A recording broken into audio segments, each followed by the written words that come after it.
आता विषय उरतो जनगणनेचा. मी फक्त भूमिका मांडणार आहे. चर्चा तुम्हाला सगळ्यांना करायची, गुरुवारांचा मार्गदर्शन घ्यायचं आहे. मी काही गोष्टी स्पष्टपणे बोलणार. मी पहिल्यांदाच उल्लेख करीन, मनोहर धोंडे आणि शिवा संघटना ही कोणाचीही विरोधक नाही. पहिली बाब. शिवा संघटना आणि मनोहर धोंडे हे हिंदूचे दुश्मन नाही. शिवा संघटना आणि मनोहर धोंडे कोणत्याही धर्माचे, कोणत्याही राजकीय पक्षाचे विरोधक नाही. जी काही भूमिका मी मांडणार आहोत ती माझ्या धर्माच्या हिताची आहे. माझा धर्म टिकला पाहिजे, माझी परंपरा जगली पाहिजे, माझा धर्म वाढला पाहिजे, यासाठी भूमिका. ही भूमिका मांडताना कोणाला करू लागलं तर खुशाल लागू द्या, परंतु भूमिका मात्र आपली स्पष्ट असली पाहिजे. मित्र, काय याच्यावरती अपप्रचार होणार? अपप्रचार करणारे बोटावर मोजणे इतके. आपण जो काही जनगणनेचा आज निर्णय करू, इथून उठल्यानंतर 1 फेब्रुवारी 2027, 8 महिने बाकी आहे. भारतीय जनगणनेचा पहिला टप्पा सुरुवात झाला. पहिल्या टप्प्यामध्ये कोणालाही जात आणि धर्म विचारला जाणार नाही. जे काही प्रश्न विचारले जातात ते तुमचा कुटुंब प्रमुख कोण आहे आणि तुमच्या कुटुंबाची काय माहिती आहे, घर स्लॅबचा आहे का पत्र्याचा आहे का कुडाचा आहे, घरात टीव्ही आहे का नाही, 4 व्हीलर गाडी आहे का 2 व्हीलर आहे का सायकल आहे, जे काय असेल ही माहिती पहिल्या टप्प्यामध्ये विचारली जाते. पहिला टप्पा सुरू आहे. आता पहिल्या टप्प्यामध्ये एक प्रश्न आहे. तो प्रश्न विचारतायत, तुम्ही SC आहेत का, तुम्ही ST आहेत का तुम्ही इतर आहेत. Schedule caste schedule tribe act 1950 Bharat देश स्वतंत्र झाल्यानंतर आपण जेव्हा भारतीय राज्यघटना स्वीकारली त्याच्या बरोबरीनेच schedule caste and schedule tribe act 1950 हा स्वीकारलेला आहे. आणि शेड्यूल कास्ट आणि शेड्यूल ट्राईबचा कायदा हा घटनेमध्ये आहे आणि त्या कायद्याची अंमलबजावणी 1950 पासून सुरुवात झालेली आहे. त्यामुळं भारतीय जनगणनेमध्ये स्वातंत्र्याच्या नंतर पहिली जनगणना ही 1951 ला झाली. आता मी बोलालो, कोणाला लिहायचे तारखा लिहून ठेवा. भारतामध्ये स्वतंत्र भारताच्या कालखंडात पहिली जनगणना 1951 ला झाली. आता 1951 ला सुद्धा हा प्रश्न होता का? कारण schedule caste and schedule tribe act 1950 आहे आणि या देशामध्ये शेड्यूल कास्टची संख्या किती आहे आणि शेड्यूल ट्राईबची संख्या किती आहे हे तपासण्यासाठी त्याचे 3 भाग केले.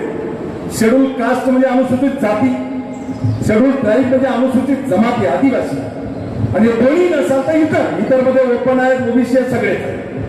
त्यामुळे हा प्रश्न पहिल्या टप्प्यामध्ये विचारला जातो आहे. आपण कोणीही असा पहिल्या टप्प्याच्या जनगणनेमध्ये आपण शेड्यूल कास्ट नाही, शेड्यूल ट्राईब नाही, तर आपण इतर मध्ये आहोत. म्हणजे या प्रश्नाचं उत्तर सगळ्यांनी काय द्यायचं, कोणती उपजात असेल आपण तर इतर. आता काही महाभाग असा प्रश्न विचारताय की शिवा संघटनेने लिंगडेर लिहायला सांगितलं.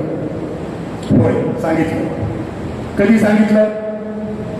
2001 ला सांगितलं. समाजाच्या हितासाठी त्यावेळेला सांगितलं. लिंगडे माला जंगम, बेडा जंगम, भुगा जंगम जनगणनेत लिहायला सांगितलं. खरं आहे.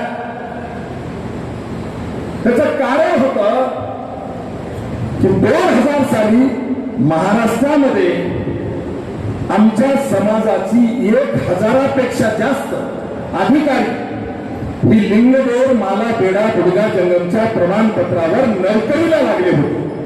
मी खुलेपणाने सांगेल, तुमचे राष्ट्रीय उपाध्यक्ष नागपूरचे अभयराव कल्लावर इथं बसले, नागपूरचे सुधाकरराव मोगलेवार होते, आणि सन 2000च्या अगोदर शेड्यूल कास्ट किंवा शेड्यूल ट्राईबचं जात प्रमाणपत्र देण्याचा अधिकार हा मॅजिस्ट्रेटला होता, म्हणजे दंडाधिकारी. शिक्का मारून सह्या करत गेले पहिलं तुकट्यावर, त्यांना अधिकार होता. आणि त्या काळामध्ये सुधाकर मोगलेवारांनी हजारो लोकांना लिंगडेर माला बेडा दुर्गा जंगमची दंडाधिकारी म्हणून प्रमाणपत्र दिली. तेव्हा जात पडताळणी नव्हती, समजून घ्या. ज्यांना टीका करायची त्यांना उत्तर तुम्हाला देता आलं पाहिजे. 2000 साली जात पडताळणी नव्हती. काय होतं, जातीचं प्रमाणपत्र एक तर तहसीलदार द्यायचा, नसेल तर दंडाधिकारी द्यायचा. आणि दंडाधिकारी हा समाजातला कोणी प्रतिष्ठित माणूस असायचा आणि त्याला राजकीय नेता दंडाधिकारी म्हणून प्रमाणपत्र द्यायचा, त्याला तो अधिकार द्यायचा, जसे नोटरी असतात. या पद्धतीनं दंडाधिकारी सुधाकर मोगलेवार यांनी हजारो लोकांना लिंगडेरची प्रमाणपत्र दिली आणि कोणी बघत नव्हतं. लिंगडेर माला बेडा दुर्गा जंगमच्या प्रमाणपत्रावर आमच्या समाजातली हजारो अधिकारी लागले. आणि मग प्रसंगाला आपल्या नांदेड जिल्ह्यातल्या नरसी चौकामध्ये डॉक्टर विजय कस्तुरे यांच्यावर अॅट्रॉसिटी झाली होती. आणि म्हणून त्याचा विरोध करण्यासाठी शिवा संघटनेच्या 10,000 कार्यकर्त्यांनी आंदोलन केलं नरसीच्या चौकामध्ये. अनेक गुरुवारांना पण माहिती आहे. आणि तेव्हा लिंगडेरचा विषय ऐरणीवर आला आणि मग त्या ठिकाणी रामदास आठवले आले, जोगेंद्र कवाडे आले, इतर नेते आले. आपली आंदोलनं, त्यांच्या भूमिका, पत्रकार परिषदा सुरू झालं, आरोप प्रत्यारोप सुरू झाले. आणि त्याच दरम्यान मी रेकॉर्डेड बोलालो सगळ्या गोष्टी. 2000 साली अर्थसंकल्पीय अधिवेशनामध्ये जोगेंद्र कवाडे विधान परिषदेचे सदस्य होते. त्यांनी विधान परिषदेमध्ये प्रश्न विचारला. मी गुरुवारांना मुद्दाम सांगलो कारण खूप महत्वाचं आहे. अपप्रचार केला जातोय हे काही पुन्हा मी सांगणार नाही. आज बोलवलं तेवढ्यासाठी मला सांगितलं पाहिजे. जोगेंद्र कवाडे विधान परिषदेचे सदस्य होते आणि लक्ष्मणराव ढोबळे हे समाज कल्याण मंत्री होते. प्रश्न विचारणारा बौद्ध समाजाचा होता, उत्तर देणारा मंत्री मातंग समाजाचा होता. विधान परिषदेमध्ये प्रश्न विचारला. काय प्रश्न होता? महाराष्ट्रामध्ये बोगस लिंगडेर माला बेडा दुर्गा जंगमची प्रमाणपत्र घेऊन अनेक अधिकारी कर्मचारी सरकारी नोकरीत आहेत काय? असल्यास त्यावर सरकार काय कार्यवाही करणार आहे? विलासराव देशमुख मुख्यमंत्री होते. त्या प्रश्नाला लक्ष्मणराव ढोबळेंनी उत्तर दिलंय की होय, महाराष्ट्रात लिंगडेर माला जंगम बेडा जंगम दुर्गा जंगमची बोगस जात प्रमाणपत्र घेऊन अनेक अधिकारी आणि कर्मचारी सेवेत आहेत. त्यांचा शोध घेणे सुरू आहे आणि शोध घेतल्याच्या नंतर जे जे माला जंगम दुर्गा जंगम बेडा जंगम लिंगडेरची प्रमाणपत्र घेऊन नोकरीत आले त्या सगळ्यांची जात प्रमाणपत्र जप्त केले जातील. त्यांना नोकरीहून काढलं जाईल. त्यांच्या विरुद्ध 420 चे गुन्हे दाखल केले जातील. त्यांना जेलमध्ये पाठवलं जाईल आणि त्यांनी आजपर्यंत उचललेला पगार वसूल केला जाईल. हे सभागृहातलं उत्तर बांधवलं. ही फायली गाडीत आणलेली आहे. सगळं काही इथं दाखवता येत नाही. काय उत्तर आलं होतं? काय परिस्थिती होती? एका इरिगेशन डिपार्टमेंटमध्ये 350 पेक्षा जास्त एक्झिक्युटिव्ह इंजिनियर पासून ज्युनियर इंजिनियर पर्यंत होते. आणि मला आठवत आहे शिवा संघटनेच्या गुणवंत विद्यार्थ्यांचा सत्कार नांदेड जिल्ह्यातल्या नायगावमध्ये ब्रह्मणाच्या आयुर्वेद बिल मध्ये चालू होता. 10 गाड्या भरून 100 इंजिनियर माझ्याकडे आले होते की आम्हाला वाचवा.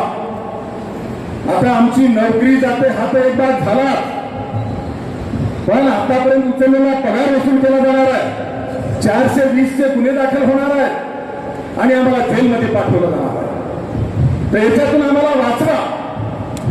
आणि मग आम्ही भूमिका तपासण्यासाठी शोध घेतला. बांधवनो, वेगवेगळ्या डिपार्टमेंटमध्ये 1000पेक्षा जास्त अधिकारी कर्मचारी होते जे एससीच्या प्रमाणपत्रावर लागले होते. आणि मग आठवा 20 एप्रिल 2000 मुंबईच्या आझाद मैदानावर सेवा संघटनेचं आंदोलन झालं. ज्या आंदोलनामध्ये 8 मागण्या मंजूर केल्या, त्याच मागण्यांमध्ये शासकीय जयंती मंजूर आहे महात्मा बसवेश्वरांची 20 एप्रिल 2000. आणि त्याच आंदोलनाला गालबोट लागलं. मुंबईच्या आझाद मैदानावरून गडो तोडून आमचे हजारो कार्यकर्ते रोडवर आले. मेंडोसा नावाचे पोलीस कमिशनर होते मुंबईचे, बर्वे नावाचे डीसीपी होते आणि विलासराव देशमुख मुख्यमंत्री होते. बाळासाहेब बर्वेनी लाठीचार्ज सुरू केला. आता लाठीचार्ज सगळं वर्णन करत बसणार नाही आम्ही. आमचे आमदार सेवा संघटनेचे महाराष्ट्र उपाध्यक्ष होते सोलापूरचे शिवशरणअण्णा बिराजदार, ते आमदार होते. मी आपल्याला सांगायला हरकत नाही, एवढी संघर्षशील भूमिका त्या ठिकाणी होती. एकही कार्यकर्ता हाताला तयार नव्हता.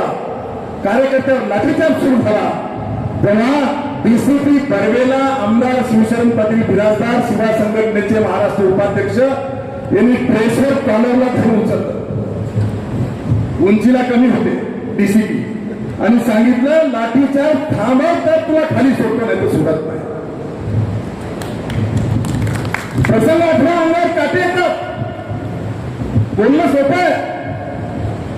आणि मग लाठीचार्ज थांबला. कमिशनर मेंडोसा आले. मेंडोसा फार फेमस नाव होता पोलीस कमिशनर. मेंडोसा आले आणि त्यांनी विलासरावशी संपर्क साधला आणि आमचं शिष्टमंडळ वर्षा बंगल्यावर नेलं. वर्षा बंगल्यावर नेल्यानंतर ज्या बैठकीत 8 मागण्या मंजूर झाल्या, ज्याच्यामध्ये शासकीय जयंती सुद्धा मंजूर झाली आणि शिवा वीरशैव मोक्षधाम योजना याच्या अंतर्गत गाव तिथे स्मशानभूमी देण्याचा विषय मंजूर झाला.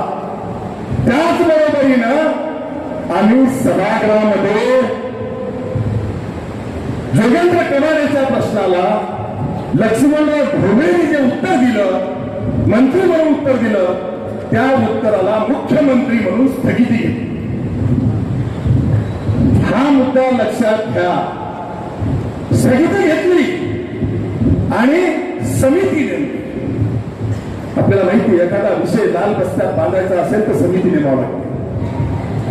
आमचा उद्देश काय होता, जी लागलेली हजार आमचे समाज बांधव अधिकारी ते 58 वर्ष होऊन सेवेतून निवृत्त होईपर्यंत हा विषय चालला पाहिजे, नोकरी टिकली पाहिजे. भले नवीन नाही घेतले तर चालतील, पण आहेत ते जगले पाहिजे. हा विषय माझ्या डोळ्यासमोर होता आणि म्हणून त्यावेळेला आम्ही स्थगिती घेतली आणि बाजारावर स्थगिती घेऊन समिती नेमली. त्या समितीचं अध्यक्ष केलं सतीश गवई. नाव सांगतो, सतीश गवई हे समाज कल्याण खात्याचे संचालक होते, बौद्ध समाजाचे, राशू गवईचे पुत्र आहे.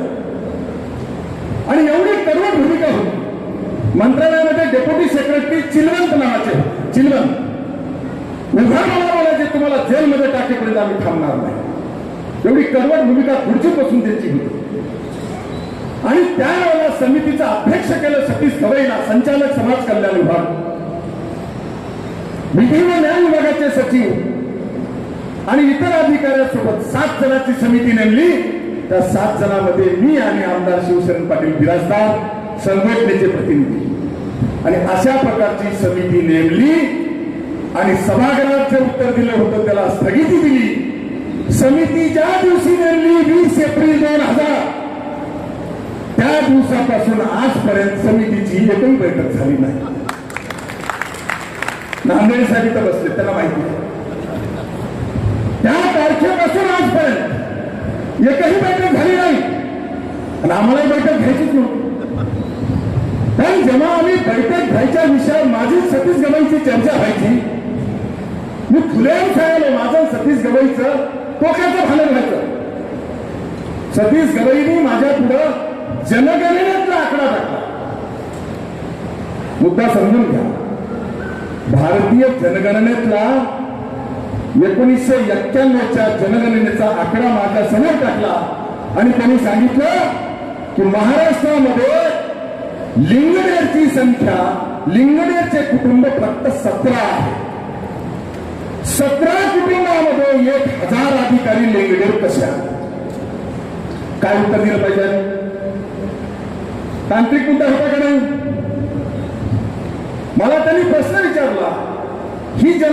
आकडा आहे.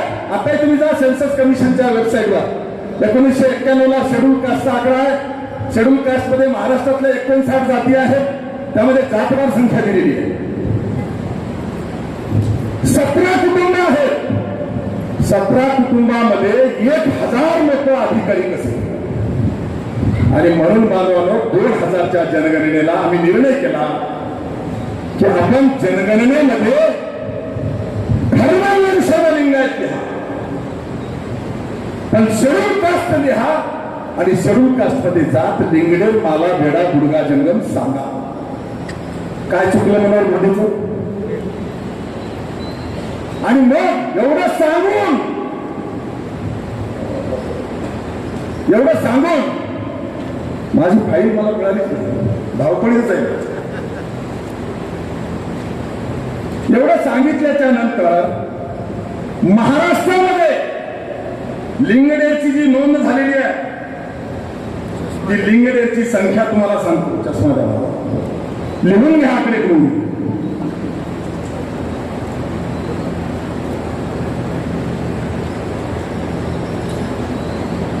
ठीक आहे, ढोबळमानाने सांगेल. महाराष्ट्रामध्ये लिंगडेरची संख्या 2001च्या जनगणनेमध्ये सेवा संघटनेने सांगितल्याच्या नंतर संख्या आलेली आहे 44,119.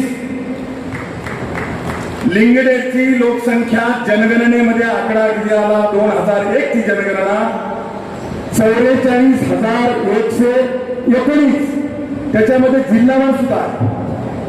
जिल्हावार मध्ये सोलापूर जिल्ह्यामध्ये 650, लातूर जिल्ह्यामध्ये 300 आहे, नांदेड जिल्ह्यामध्ये थोडी जास्त आहे.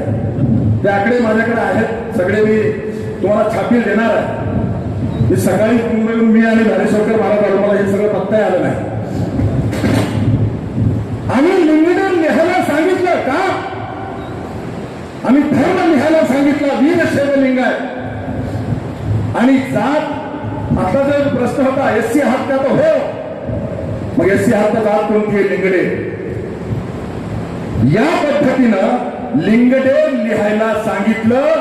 आम्ही प्रचार करून संख्या किती नोंदवली महाराष्ट्रामध्ये? 44,119. आणि तेच पुन्हा 2011च्या जनगणनेमध्ये लिंगडेरची लोकसंख्या नोंदवली गेलेली आहे 5,298. महाराष्ट्रामध्ये डिलिमिटेशन जे झालं ते 2009 ला विधानसभा आणि लोकसभा मतदारसंघाची रिशफलिंग आणि रिझर्वेशन हे जे आले ते कधी आले? 2009 ला आले. मग 2009 ला मतदारसंघाची आखणी आणि आरक्षण लावले. कशाच्या आधारावर लावले? जनगणना 2001च्या लोकसंख्येवर लावले. आणि मग आमच्यातले काही अर्ध्या हळकुंडात पिवळे होणारे पाणबुळं त्यांनी प्रचार काय केला? धोंडेंनी तेव्हा लिंगडेर लिहायला सांगितलं, आता ओबीसी म्हणाले. धोंडेनं लिंगडेर लिहिलं म्हणून आमचे शिवराज पाटील चातुरकरचा मतदारसंघ एससी राखीव झाला. धोंडेंनी लिंगडेर लिहायला सांगितलं म्हणून सोलापूरचा मतदारसंघ राखीव झाला. वा. आजही डिलिमिटेशन, आता डिलिमिटेशन येत आहे, डिलिमिटेशन ऍक्ट काढून वाचा. महाराष्ट्राच्या लोकसंख्येमध्ये शेड्यूल कास्टला 13% आरक्षण आहे. शेड्यूल कास्ट मध्ये 59 जाती आहेत. आणि या 59 जातीची एकत्र लोकसंख्या करून कोणत्या मतदारसंघात संख्या जास्त आहे? समजा 10 मतदारसंघ एससीला जाणार असतील तर 30 मतदारसंघ निवडतात. उदाहरण द्यालो मी. आणि मग त्याच्या चिठ्ठ्या काढतात. बांधवांनो, लातूर मतदारसंघ लोकसभेचा, सोलापूर मतदारसंघ लोकसभेचा लिंगडेरमुळे एससी पॉप्युलेशन वाढलं का? मी तुम्हाला विचारते, वाढले का?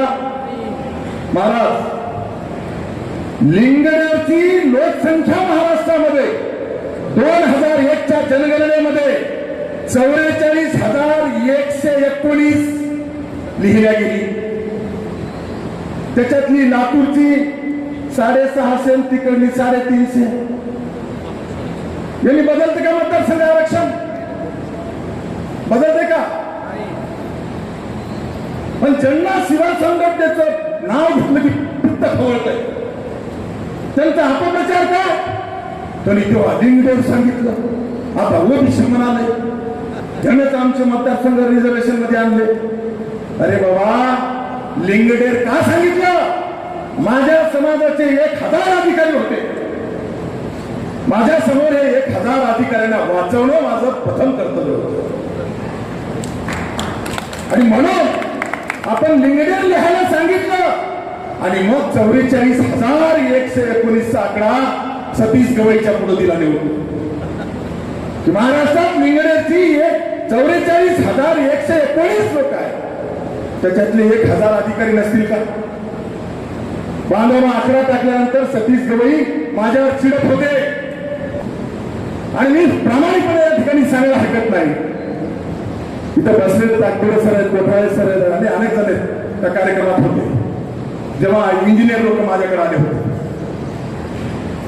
की 1000 लोक, अधिकारी लोक या लिंगडेर लिहिण्याच्या आकड्यावर जेव्हा सतीश गवईच्या समोर आकडा टाकला, त्याच्यामुळे आजपर्यंत ही बैठक झाली नाही आणि पुन्हा तो प्रश्न पुढे आला.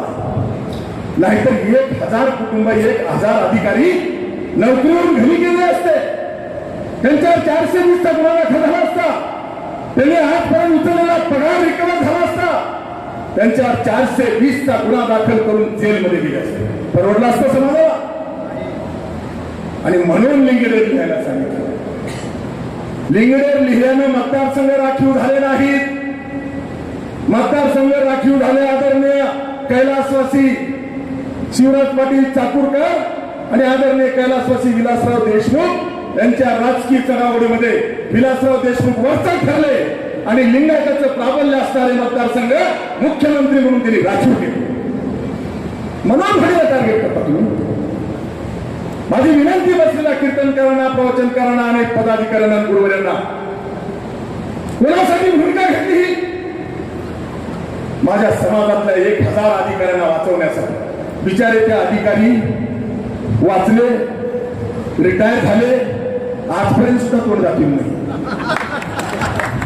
तेही सांगायला हरकत मी उघडपणे सांगेन. त्याच नायगावच्या बोमनाड्याच्या मिलमधून गुणवंत विद्यार्थी सत्कार झाल्याबरोबर आम्ही गाड्या मुंबईला काढल्या. माझ्या गाडीत सुद्धा मी डिझेल टाकू दिलं नाही. मी कोणाचा या ठिकाणी पटीक नाही, कधी कोणाच्या रुपयाला हात लावला नाही. एवढ्या अधिकाऱ्यांना वाचवत असताना सुद्धा मी माझ्या खर्चाने मुंबईला गेलो. पदमसिंग पाटील इरिगेशनचे मंत्री होते, त्यांना मला काय बोलायचं मी बंद खोलीत बोललो. त्यांच्या डिपार्टमेंट पुरतं थांबवलं आणि मग हा मोर्चा करून विलासराव मुख्यमंत्री असल्यामुळं त्यांच्याकडून स्थगिती घेतली. म्हणून आमचे 1000 अधिकारी वाचले. त्याच्यामुळं लातूर, सोलापूर किंवा बिलोली लिंगडेर लिहिल्यामुळं राखीव झालेलं नाही, तर राजकीय स्पर्धेमध्ये राखीव झालं. होऊ शकते का 44,000 लोकसंख्या महाराष्ट्रात वाढली एससीची, राखीव होऊ शकते? नाही. हा खुलासा. आता तिकडे अशीच एक बैठक झाली. तिथे लंगडे महाराज बोलताना बोलले, तेव्हा लिंगडेर सांगितलं, अरे बेटा तुला काय कळते? मूळ माहित नाही, कुळ माहित नाही, वाऱ्यावर कधी इथं कधी तिथं. तुमची अवकाश आहे का आमच्यावर बोलायची? कोणा कोणाला बोलता तुम्ही? काय माहिती तुम्हाला? काय जन्मले तुम्ही सामाजिक व्यासपीठावर? आणि म्हणून अशा प्रकारचे प्रसंग समाजावर आले, त्यांची ठाम म्हणून शिवसंघटना उभा टाकली.